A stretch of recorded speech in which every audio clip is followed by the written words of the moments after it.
Okay, so a deep bow. Welcome to everyone gathered here on Discord, and to all of our friends, our fellow practitioners in the past and the future who are here in this moment. Welcome. Thank you for being here. The title of our event today and our teachings today, our Dhamma gathering, is Being Slandered as a Source of Merit. And we will be utilizing some teachings from Master Xing Yun on this topic. But before that, I have to take the role of the IRS. I have to take the role of the Internal Revenue Service for everyone and for myself as well. Because if we want to approach the Dhamma, and really, if we want to look at anything in a subtle way, well, we have to pay our taxes. We have to pay our Zen taxes. We have to pay our reality taxes. And that means that we're not just kind of able to go off the cuff, but we have to face reality. We have to face our mind. We have to face what is already there. We have to empty our cup before we can put anything else in there. So before we get to this wonderful and rich Dharma exploration together on this topic of being slandered as a source of merit, we'll practice some meditation, all right? And practicing meditation in this sense is really not letting yourself run away. Not letting yourself trick you, deceive you, make things up, make up judgments, perceptions, stories, views, ideas, beliefs, likes and dislikes, good and bad. For this period of time, these few minutes of meditation that we'll do together, all kinds of things will come up. Your opinions, your ideas, your stories, sensations in the body, and your, like or dislike about them. But the practice is rather that we are unaffiliated with whatever comes up. We just donate our efforts. We donate our mindfulness to non-attachment, to unaffiliation, to not being pulled around by the nose.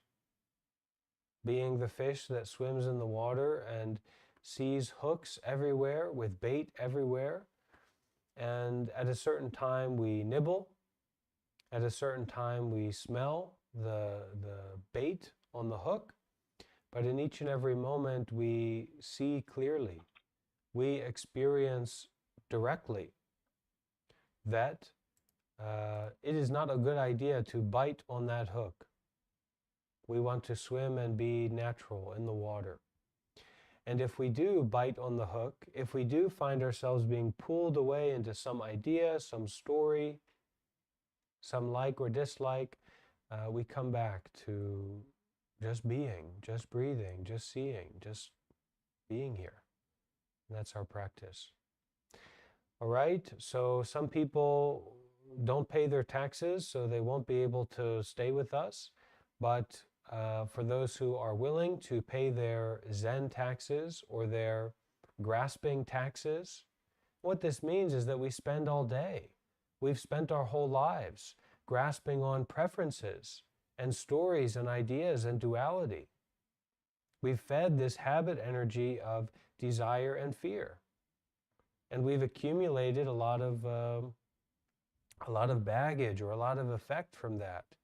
So this paying our Zen taxes is we kind of have to stop and look at everything, at direct experiencing. And it's not going to be a jolly old good time most of the time. It's going to be real. It's going to be direct. And actually that frees us from if it's jolly good or if it's quite difficult. It's just being. It's just aware.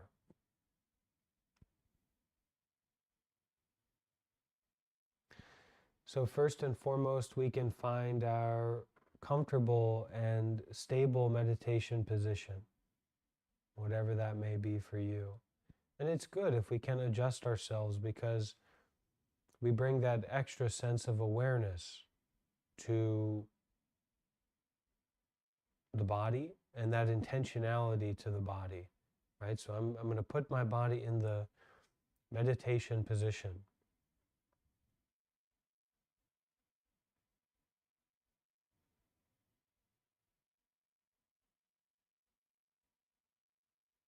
And once we find that stable meditation position, it can be laying down. It's, if you find yourself to be very fidgety and very like moving and, all this extra energy, try to just lay down and stop, holding yourself up in some way. Just lay down and let go, right?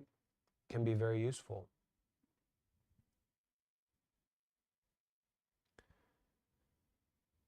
And, we're not forcing ourselves into straps or anything like that. We're finding a comfortable, stable, nice position. So there's a lot of gentleness in how we find that, and how we place ourselves in that position.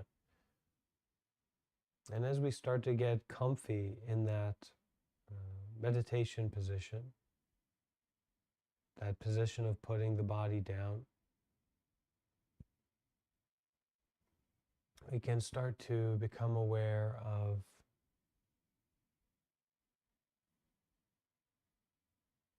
our life force, our breath, our precious, precious breath.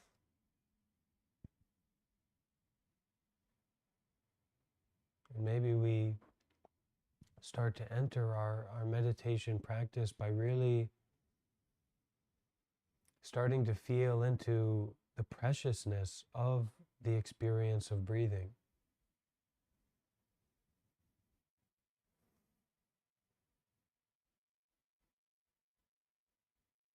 And sometimes we may not like something, we may be frustrated with something or even uninterested in it, but some things we still know that they are precious. And that can especially apply to our breath and our breathing.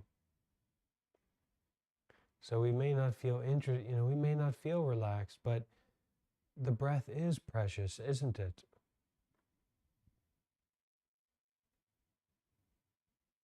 So being with that, experiencing that precious breath.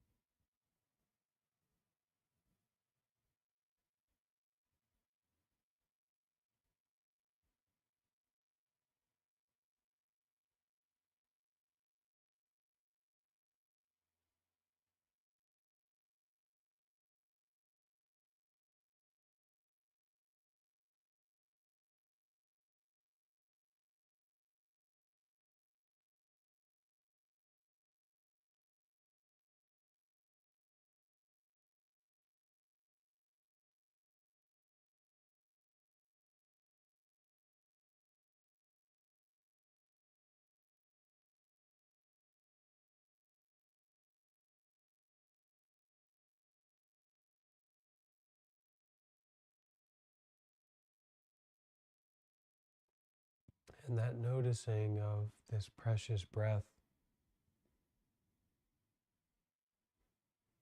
can naturally transform into precious breathing.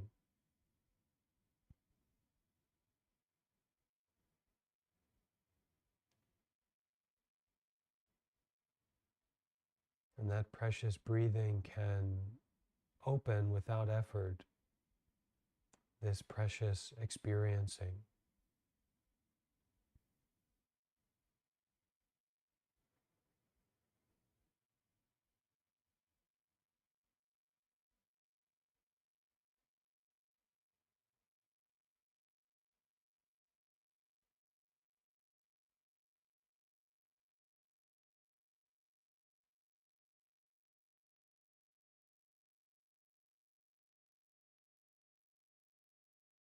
Just like the egg that sat on the wall, we also fall down, we break.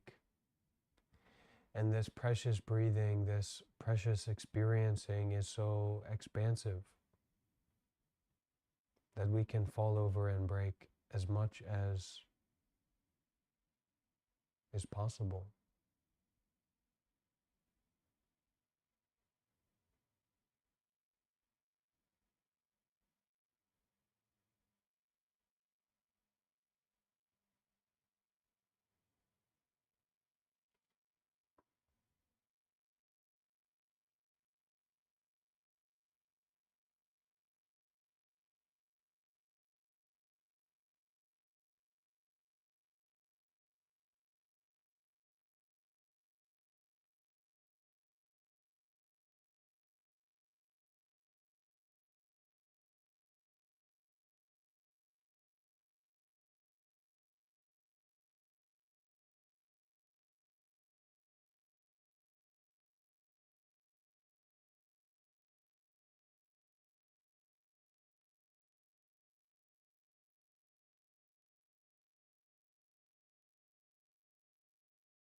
Rather than trying to understand anything or put anything together, be just like Humpty Dumpty, who sat on the wall and had a big fall. Fall.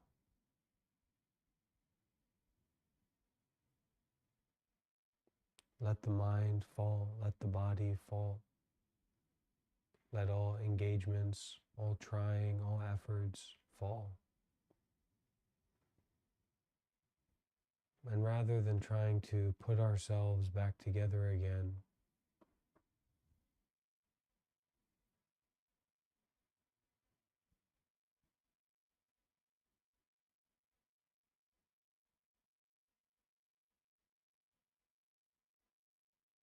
be free.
Not a trance, not a state of any kind, but just vividly and completely and totally brightly aware,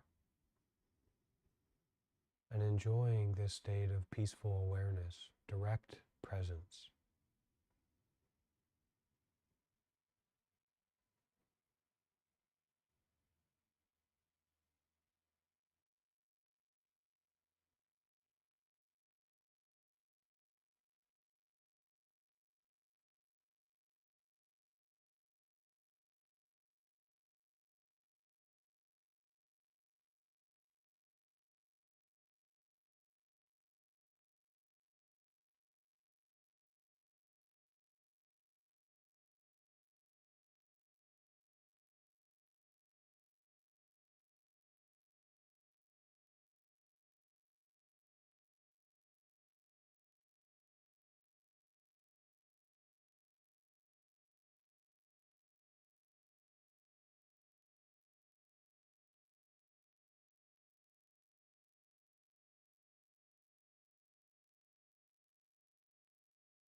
and closing your eyes and experiencing your breathing, you may bring up the sense of mind that this experience, this breathing, is in some sense all that you need, all that you have, but also that you don't need to go looking for something else, some experience, some situation, that this breath is abundance.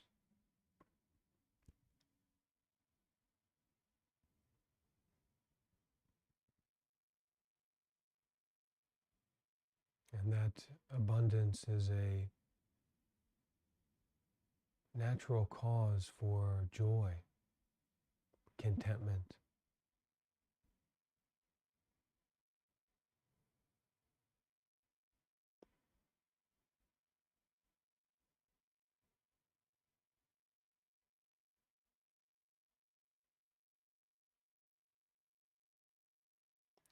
And that so many of the social, political, economic contracts that we burden ourselves with in our lives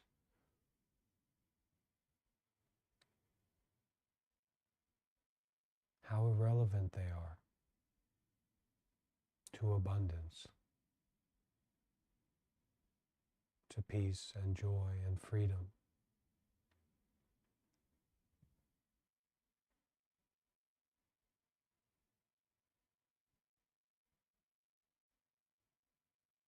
And how accessible this breath is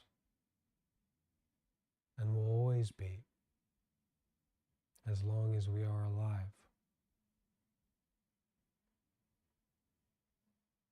And since we were just a child, that breath was there.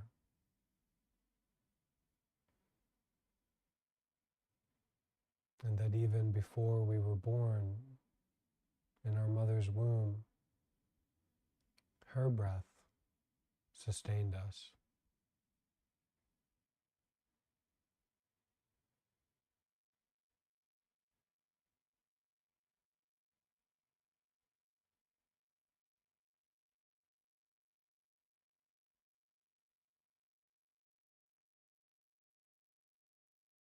So how we are breathing, if we are controlling our breathing or not, if it is deep or shallow, being with breathing is there already. And that's enough. We don't need to go seeking for anything else, for anyone else, for any place else.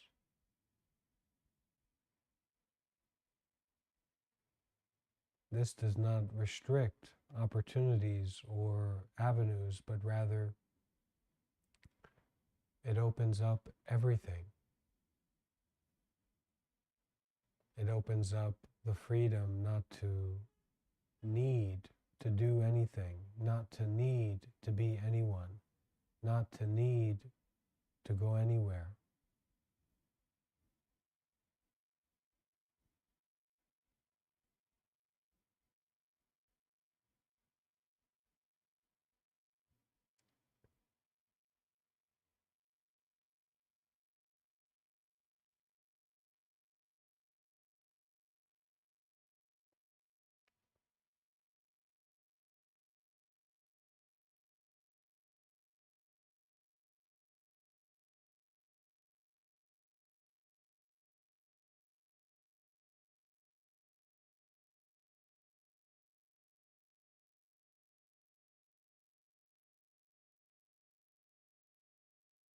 With each breath, our needs are met. With each breath, liberation knocks at our door.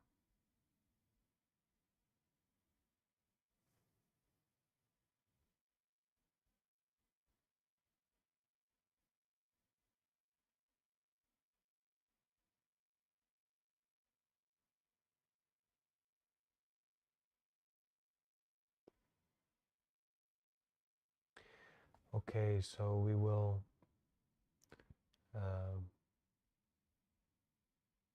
stop paying our taxes now, and we can open our eyes and move our body around a little bit, make sure that we're comfortable and lovely and fresh in the way that we feel.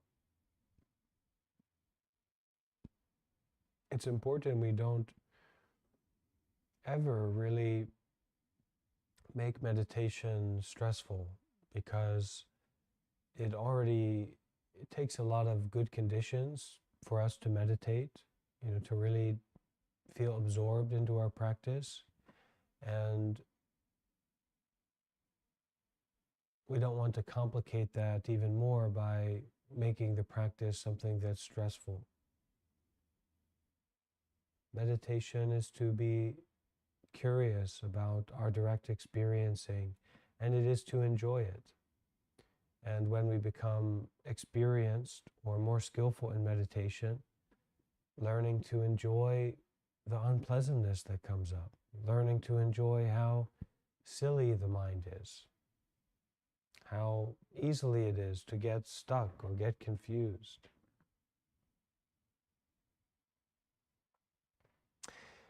So,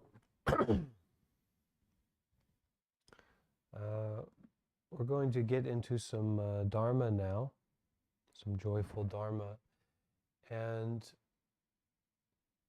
we will be utilizing a text from, a writing from a text called Cloud and Water by Venerable Master Xing Yun, Buddha Dharma Education Association. And I believe this is also the author of a book called Being Good, which is kind of a really foundational text for humanistic Buddhism. And a great text kind of emphasizing this, for whatever reason, seems to be generally secret and esoteric truth that if you want to feel good, you need to be good. And if you want to feel really good, you've got to really be doing a lot of good. And that most of the time, that's not about the beliefs we hold. It's not about the drama in our lives. It's not about our likes or dislikes, right? Being good and doing good. It's about generosity and helping others directly, immediately, consistently, in whatever way we can. So, Venerable Master Xing Yun, from Taiwan, I believe, and this is a text called Cloud and Water. And this poem caught my eye, and I thought, well, look at this poem, and then he goes into a commentary on it, and it's some of the Zen texts that we look at and that we can look at, can be very obtuse and so much to unpack. It's like a file that I don't know how many people have dealt with this, but I don't know, it's some kind of file, and you have to unpack it to use it or to explore it. And it takes processing for a very, very long time to open this thing up. But this is a little bit more direct and will use less resources for us to unpack and look deeply at. So I hope we can all get a lot of benefit from this reading and this teaching together. Okay, and thank you everyone for being here. So we'll start with the poem. When people slander me, what should I do? And slander is people say bad things about you. They say you're a bad person. They say you're doing bad things. They say you're crazy and evil and what have you. I'm sure I've heard someone saying, negative things about you in some way, and that we've done that, right? We have that habit energy where we criticize those others and we give our own unnecessary commentary. So the poem, when people slander me, what should I do? forbearance is the path of least harm. So what is forbearance? Dear audience, what is forbearance?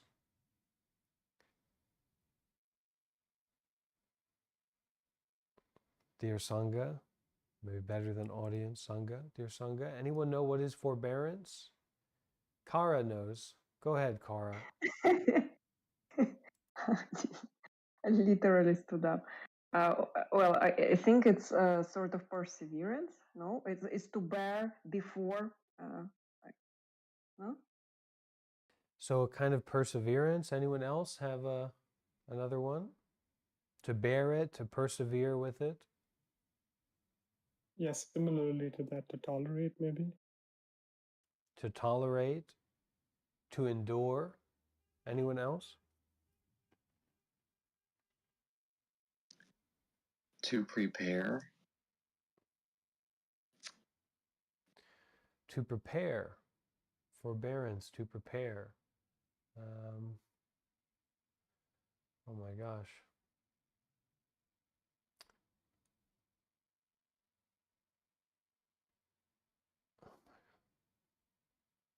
So forbearance here, it says,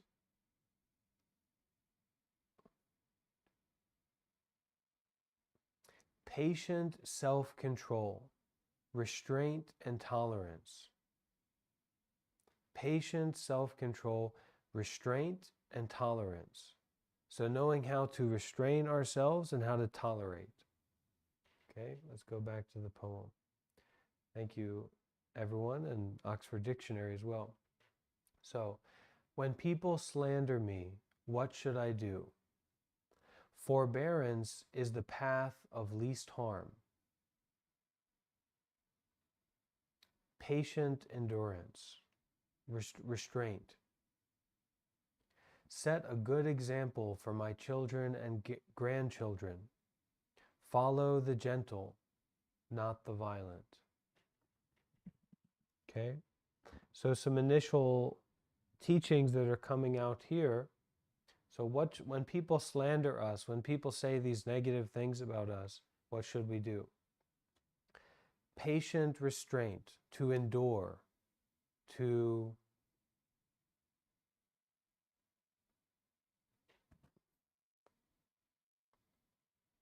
not to react, not to be trapped in our reactivity.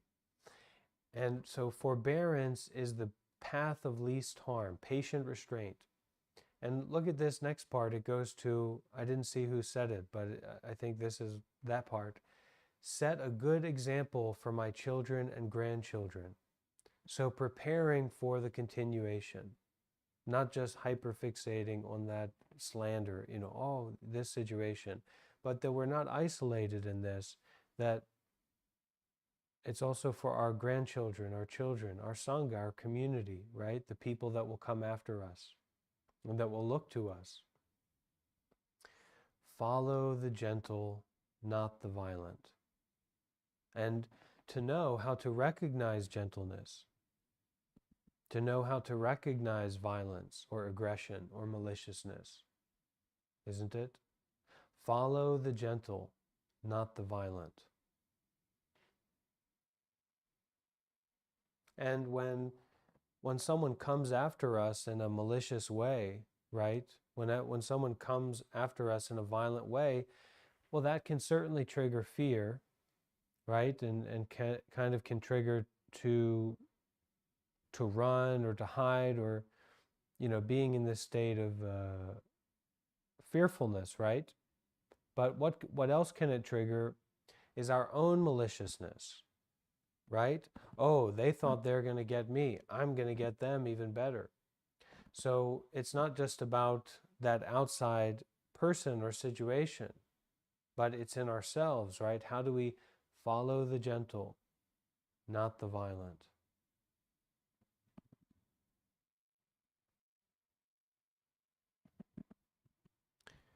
Anyone have some insights just from what we've shared so far? The poem, before we get into the commentary?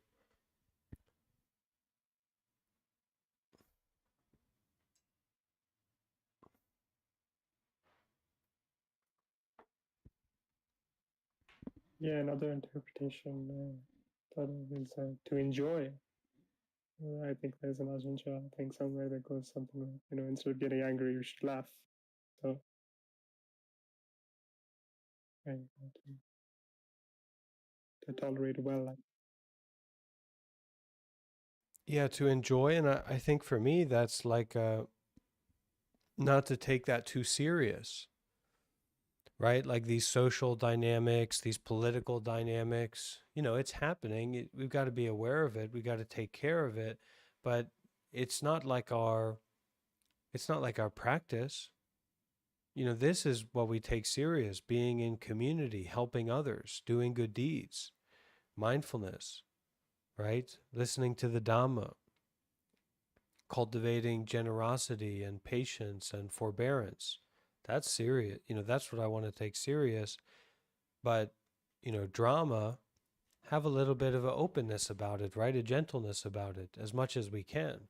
Sometimes the situation may change. We need to be, to intervene or something. But we probably, a lot of the times, I know I do, overestimate my capacity to control something, right? So don't be that serious about it, and be open to what's happening and laugh at it if you can.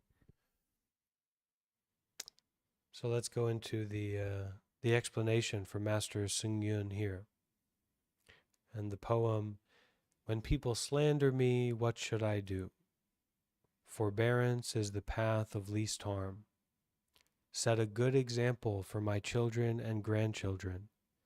Follow the gentle, not the violent." We should not get too upset when slandered by others. It does not hurt us too much to get the short end of the stick once in a while, for when the clouds clear, the sun will shine through. Very profound, very direct, deep teaching here, right?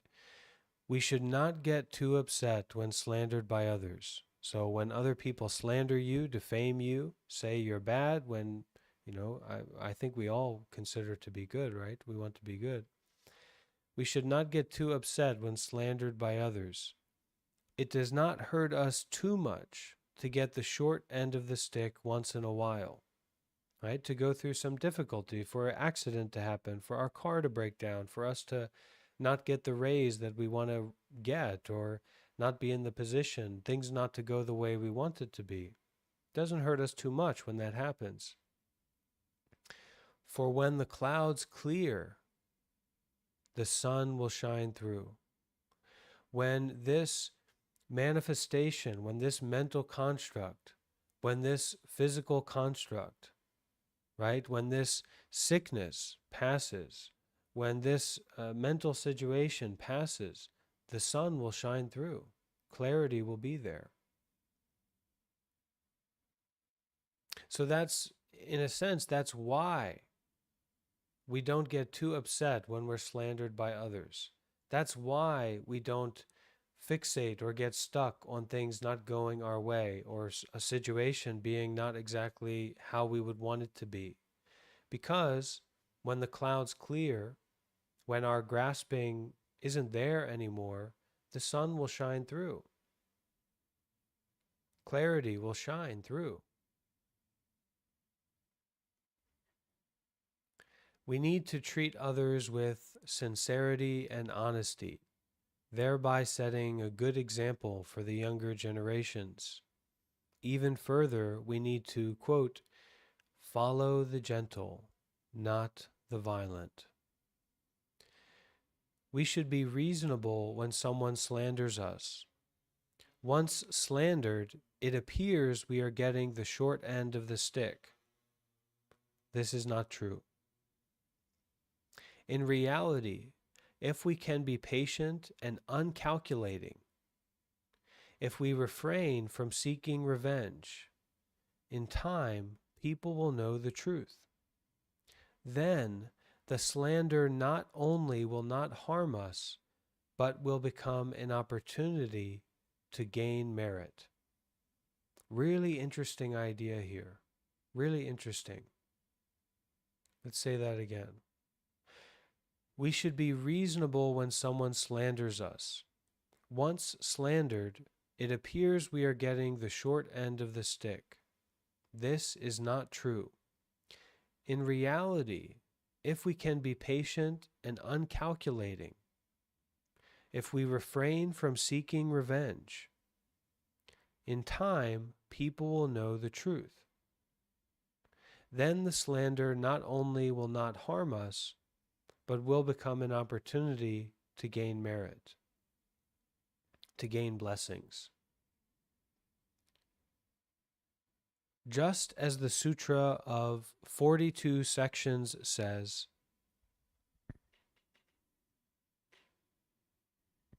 to slander others is like blowing dust into the wind. Not only will it not harm others, the dust will ultimately fall back on ourselves. To slander others is also like spitting up into the sky. When it falls, it will fall flat in our face. Thus, we should not be bothered by others' idle talk and slander. Instead, we should be tolerant, patient, and forgiving. The greatest strength in this world comes not from fists nor guns, but from tolerance under insult. According to Buddhist teachings, the merit gained from practicing the precepts is not as great as the merit gained from practicing tolerance. So you can see here the strength of tolerance. Now, this is a very profound teaching that I've heard. I'm not sure what the root of it is. Maybe I'll have a meeting with ChatGPT about this, but this teaching, because so in Buddhism, right, there's a path. Dana, Sila, Samadhi, Panya. There's this notion, which I think is just intuition. If you can't be generous, how can you be virtuous?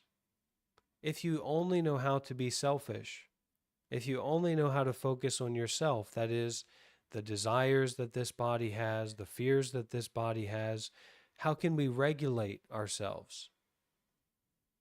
So this entry point of generosity means that we can give up ourselves. We can offer what we have to others. We can offer to help, to share.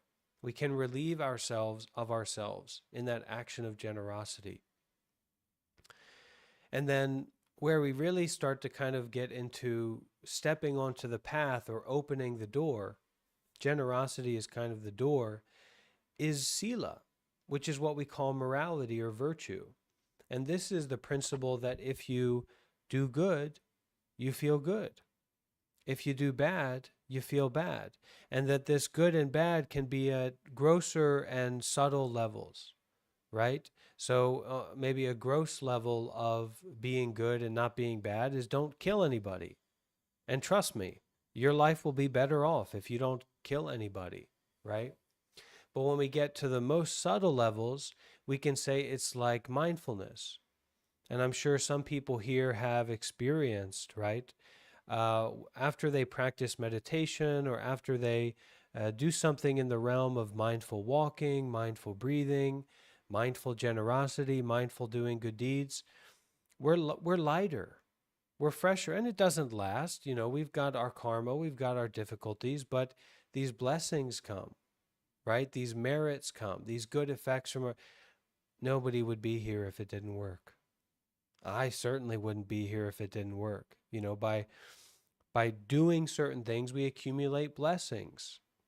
By doing certain things, we accumulate negative results. Moment by moment, we're planting seeds. So another subtle aspect, a more subtle than not killing people, aspect of virtue or sila would be that we regulate our thinking. So that when a thought of harming others or a thought of self-degradation, things like that come up, we cut it, we finish it. So we're moderating the mind, and then we have more peace, we have more blessings, we're free from that negativity, right? We're regulating our actions, mental, physical, verbal actions. And for most Buddhists in the world, their Buddhist practice and their Buddhist life that sustains them is dana and sila. And usually that's taught by making donations to the temples and feeding the monks in their bowls. And the sila is following the 5 precepts. Don't kill, don't steal, don't lie or speak harshly, watch out for idle chatter, just chatting it up. Be very careful about sexual activity, don't commit sexual misconduct, and don't take drugs or intoxicants. So this is the principle for how Buddhist people live their lives around the world. Most Buddhist people from Thailand, Myanmar, Sri Lanka. They may listen to some Dhamma, they may practice some meditation, but really they're sustained by dana sila. And this teaching here is saying the merit or the good effects gained from practicing the precepts, right? And there's 5 precepts, there's 8 precepts, there's 10 precepts, there's 227 precepts. So there's a lot of precepts, right? But the merit, the good effects, the blessings gained from practicing the precepts is not as great as the merit gained from practicing tolerance. And that is to endure. That is to be with. And this is the great effect or the powerful effect that we get from meditation. That's why so many people become almost religious about, 10-day Vipassana meditation retreats, Goenka retreats, or other meditation retreats. They develop this meditation religion because what you do there is you sit and you endure and you make a lot of blessings very quickly. Okay? So, going back, that we should be reasonable when someone slanders us. Once slandered, once we experience that slander, someone, makes a comment, makes a post, tells other people these things about us, right? Once that initially happens, it appears we are getting the short end of the stick. This is not true. In reality, if we can be patient and uncalculating, if we refrain from seeking revenge, in time people will know the truth. Then the slander will not only will not harm us, but will become an opportunity to gain merit. And what the Master is saying here is to gain great merit. Just as the Sutra of 42 sections says, to slander others is like blowing dust into the wind. Not only will it not harm others, the dust will ultimately fall back on ourselves. To slander others is also like spitting up into the sky. When it falls, it will fall flat in our face. Thus, we should not be bothered by others' idle talk and slander. Instead, we should be tolerant, patient, and forgiving. That's how to deal with being slandered and with people who slander you. Be tolerant, patient, and forgiving. The greatest strength in this world comes not from fists nor guns, but from tolerance under insult. According to Buddhist teachings, the merit gained from practicing the precepts is not as great as the merit gained from practicing tolerance. So you can see here the strength of tolerance. In our practice, the first thing we need to learn is tolerance. We have to be tolerant in our speech and should not yell at others for no apparent reason. We have to be tolerant in our bodies and should not show anger on our face. We have to be tolerant in our minds and be truly forgiving of the bad deeds that others have done to us. And of course, and this, there's a story about someone talking with the Dalai Lama about this concept of like self-abuse.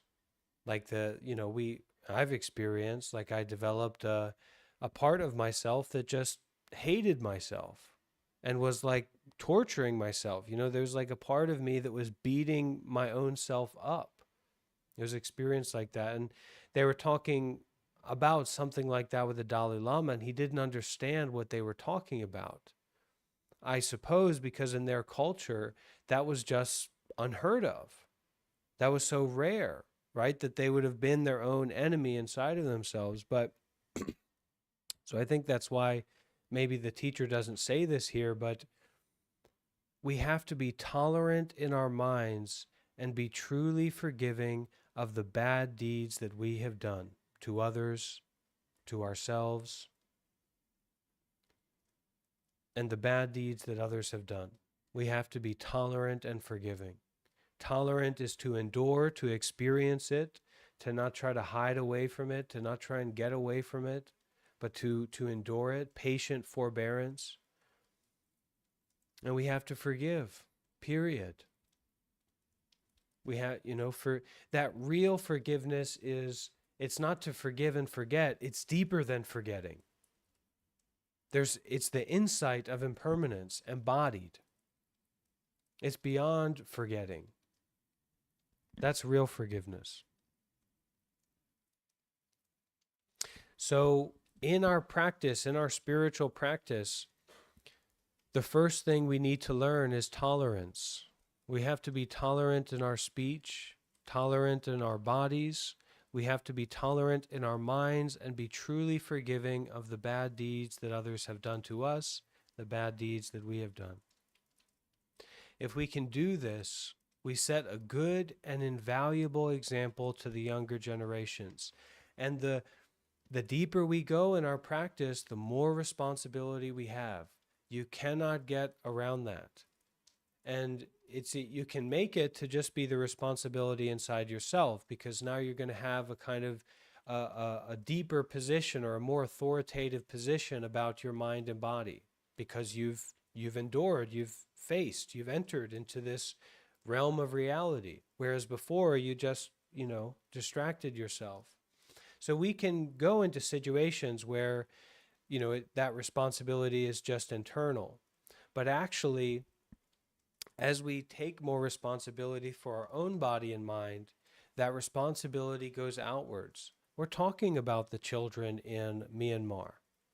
We're talking about the beggars in India, the people impoverished around the world.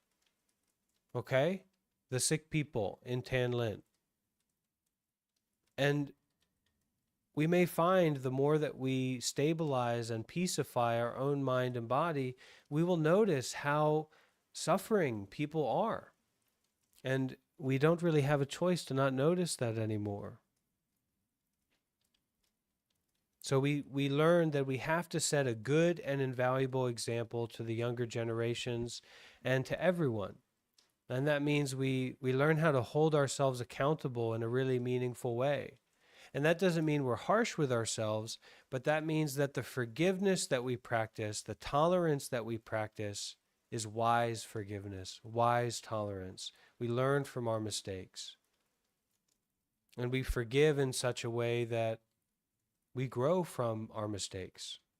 So we set that good and invaluable example, not a cheap example, not to say you do as I say, not as I do, but we take the responsibility of how we do in the most subtle way. We transform our way. And that is setting a good example, that transformation, that real forgiveness. Not being a perfect person, not having a perfect image. No such thing. You want a perfect image? Go and stare at the sun. And you're not going to be able to see any images besides and nothing after that. There's a story in the Sutra of the 100 parables starting to rain here. The rain is coming. Let's see if we can incorporate that. Hold on here.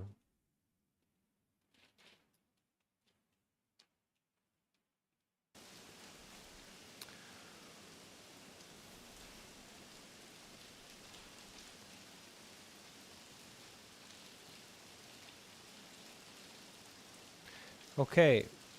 So, continuing. There is a story in the Sutra of the 100 Parables. One day a father sent his son to the market to buy some food and drinks to serve his guests.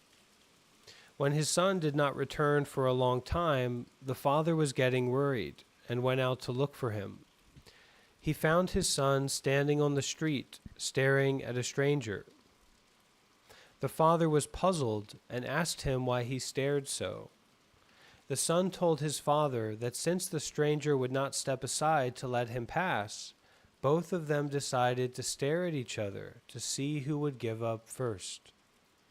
The father was very mad and told his son to run home with the groceries and he would take his place and see who would win. Does not giving a single step mean victory? Does this make us truly happy? If we want to set a good example to the younger generations, we should be tolerant, patient, and forgiving. Our children will benefit from it tremendously.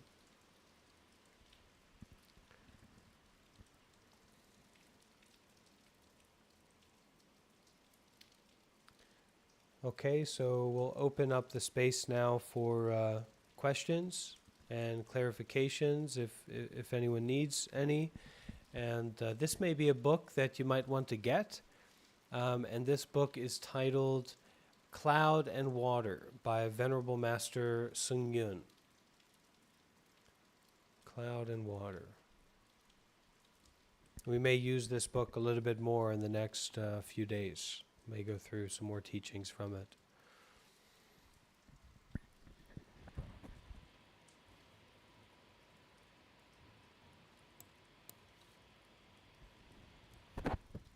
Okay, so we open it up for question and answer and sharing experience.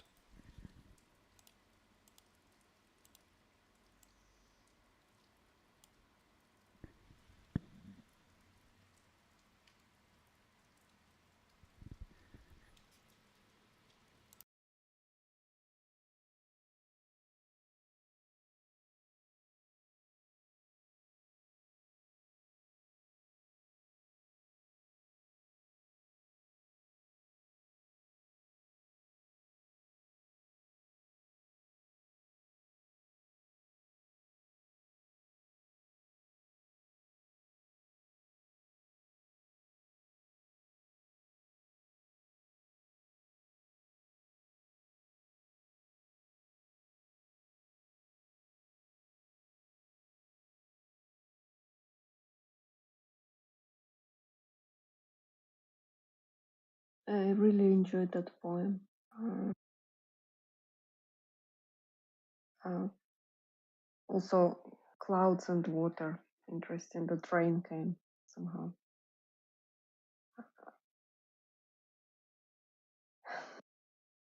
Yeah.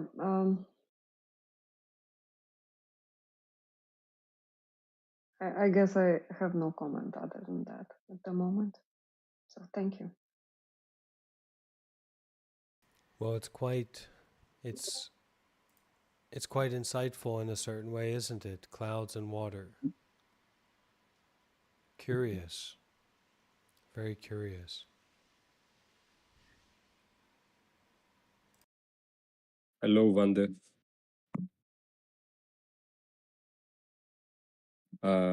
I understand what you're saying, what you are saying before.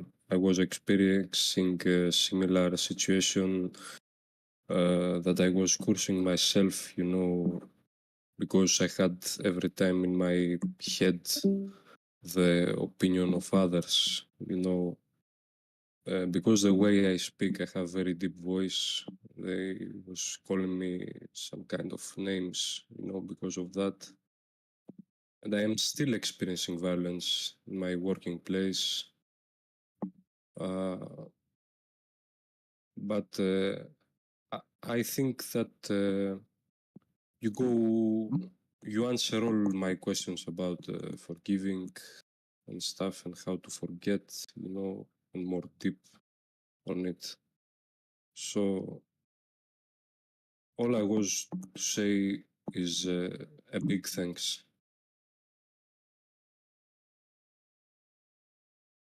That's And a big welcome from here, all right? Hope to see you in Italy. Go ahead, Anthony. Thank you for this space. That's all I have to share. Oh, I got a message from somebody. He asked if it's possible to turn off the verification by mobile phone or phone number, because a lot of people trying to join, and apparently there is verification by phone. People try to join the Discord.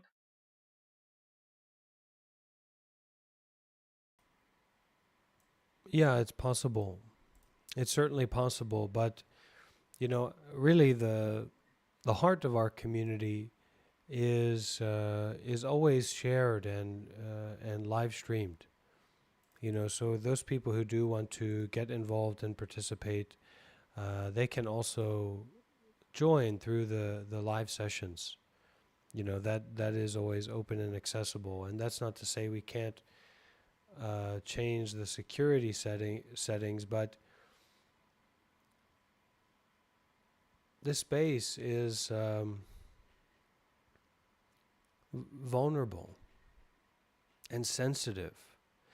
And because of the nature of the space and the focus on accessibility and the, you know, that we can just kind of appear here, a lot of people are coming here from traumatic backgrounds, you know, and we have had issues in the past with people coming in and, you know, trying to cause harm.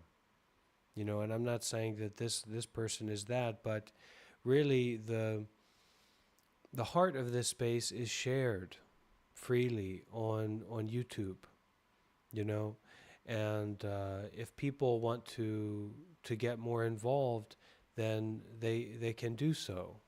You know, it is accessible, but really the the quality of this space is very sensitive. It's very vulnerable. And we're not here to talk about people's opinions, you know, or to just hang out. We're here to open our hearts and be sensitive and vulnerable and be protected and safe, you know.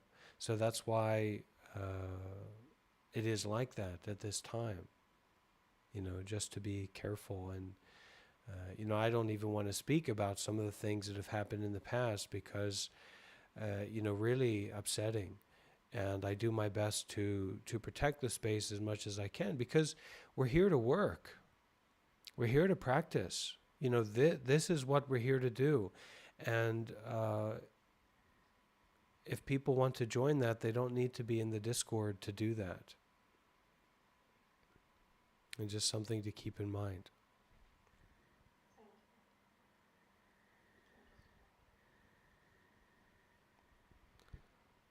Yeah, already we're kind of, you know, we've kind of been blessed and we're quite fortunate that we have had such little issues in the past, but the issues that have come up were really, you know, quite serious and upsetting. So, you know, try to keep this a protected space and, you know, as a space for people to get access to resources, and if they want to do the work, you know, to do it and follow along in whatever way they can. But, you know, sometimes I'll see people, this is an example, where I'll make the announcement that we're in the group call, and then I'll put secondarily, you know, that this is being live streamed on YouTube. And then people are banging on the door, you know, what's going on? I'm trying to join, you know. It's accessible. You can join. If you really want to be here, you can be here. That's it.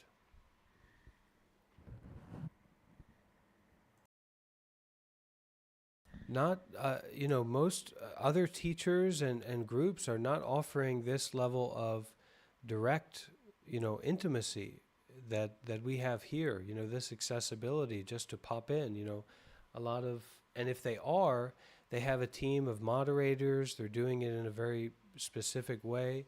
So, we have to be careful in the space as much as we can to keep it safe and protected and simple, and calm. This is not a public chat room. This is not a place for people to come and chat and hang out and talk about things, This is a sangha. This is a practice community. So if that person is very serious about getting involved, they can reach out to me again, and I'll have a call with them, and we'll see what's possible.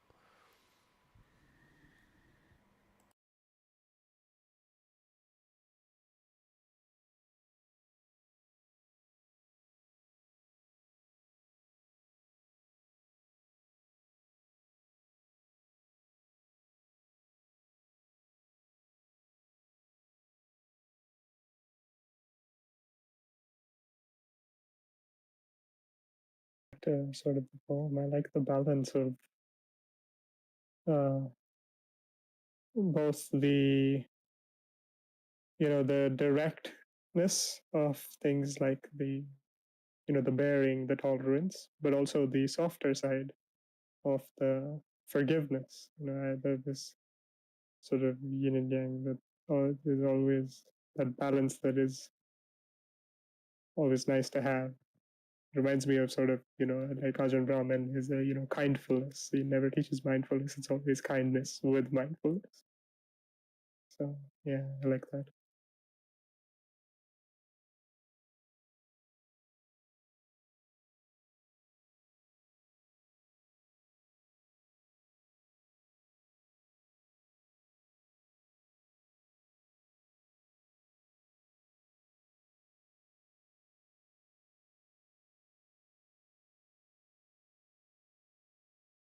I think just the notion of putting forgiveness on the table is interesting, because, like in my perspective of the American criminal justice system, for example, it's more concerned with punishment than it is with forgiveness. So I resonate a lot with what you said, Abhi, in terms of that, to forbear it, to tolerate it, to kind of face it and be with it, and even though it's difficult, but to endure. And then also this softness, this openness, this warmth of forgiveness.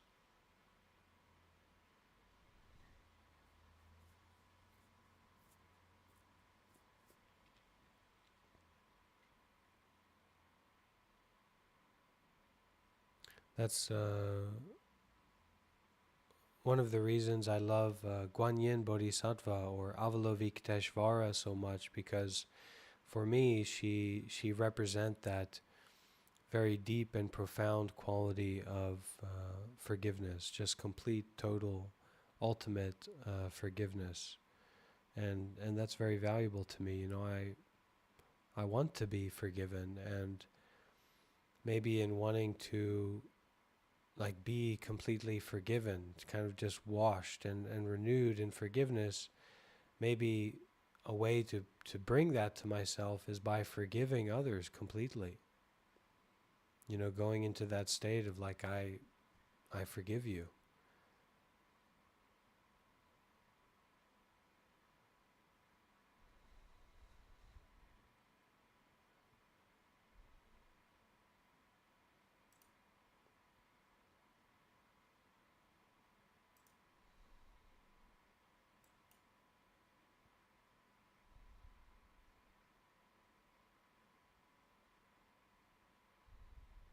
Not to forget to mention the father sending his son home so he can compete in the stirring contest. That that got me.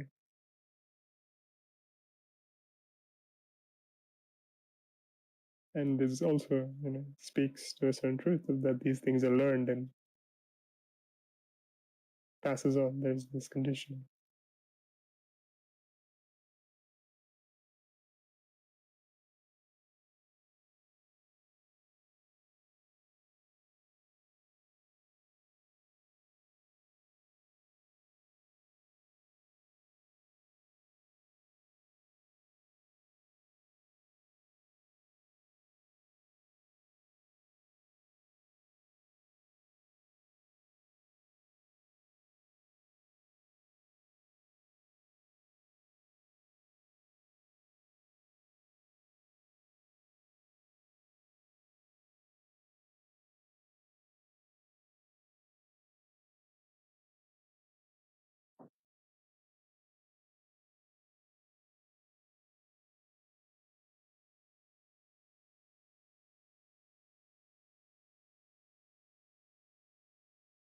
What is it like to hear that we get blessings, that we get merits by enduring difficulty, by enduring being slandered, that we, and that we offer even our forgiveness to those people. So we hear about that, and maybe we don't have that experience. But then the next time it comes up, we practice. The next time we come across like being slandered, or someone's, saying something negative about us or towards us, and then we just endure and have that patience and that forbearance. That not so much doing anything, but to endure it, to express our resiliency in the face of it. And then what happens? And through that experience, now we have faith in this practice. We have faith to endure, and then our experience of it becomes more and more broad, more and more rich. Then we have this sense of confidence about that practice. We know that is the practice that we do when we're insulted, and then we can share that with other people as well, from that position of confidence that inspires their faith. Well, we have to learn how to trust. We have to be open to trusting first and foremost, right? It's like let's say we're a spiritual baby, and when our mother holds us to her bosom, we don't trust, right? It's almost unthinkable. So it's natural for us to trust, but we have to key into that trusting more often. And with all of our experiences, all of our wisdom, all of our insight that we already have, but that we practice to trust so that we can communicate more deeply, so that we can cooperate more fully, so that we can help ourselves and others more. But if we don't have that trust, we put ourselves in a difficult position time and time and time again. It's always this skepticism. But if we open our ears, if we open our eyes, if we open our heart to the Dhamma, to direct experiencing, to using our gut and our intuition, which is really all that we have. Now, if you have a trusted advisor, a well-known friend that you can talk to, okay, elder, a mentor, that's wonderful. You trust them, so you can talk with them. But a lot of us, we may not have something like that. So all we have is our gut. All we have is our intuition. All we have is our direct experiencing. And if we don't know how to use that, and if we can't trust that, what can we trust? And then how can we try? And then how can we develop this faith, which is like a trust that expounds upon itself?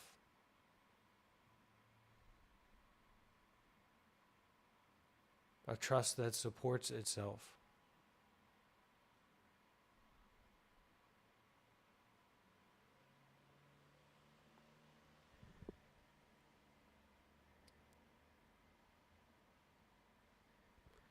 Okay. Let's leave it there for today. All right? We can all bring our hands together and we will share out our merits, our good effects from these wonderful teachings from Master Xing Yun, and our meditation as well, and dedicate these merits to all beings, everyone in our lives, and just everything, to share out these merits and these blessings that we've brought up, that we've invoked.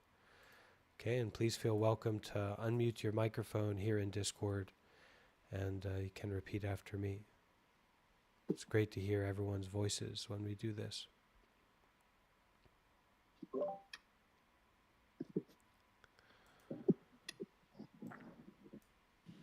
Okay, repeat after me.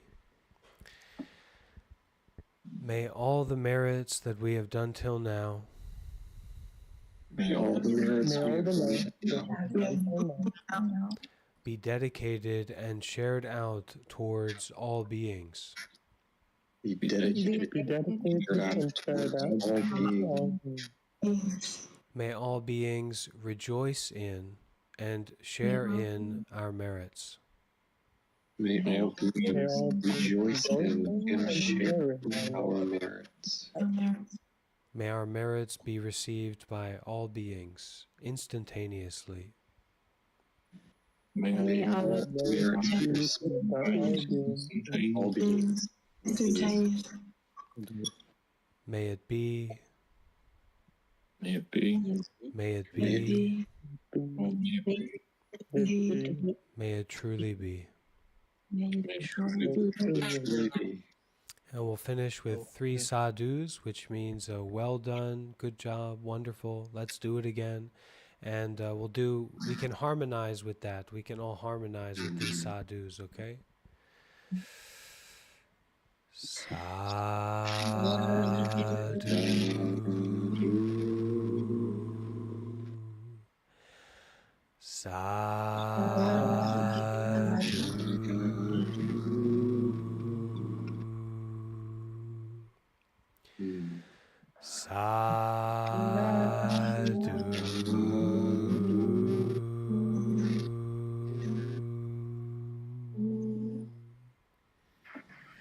Deep bow, dear friends. Thank you for all being here with me and with our Sangha. And see you tomorrow at the same time. Okay? Thank you. Thank you.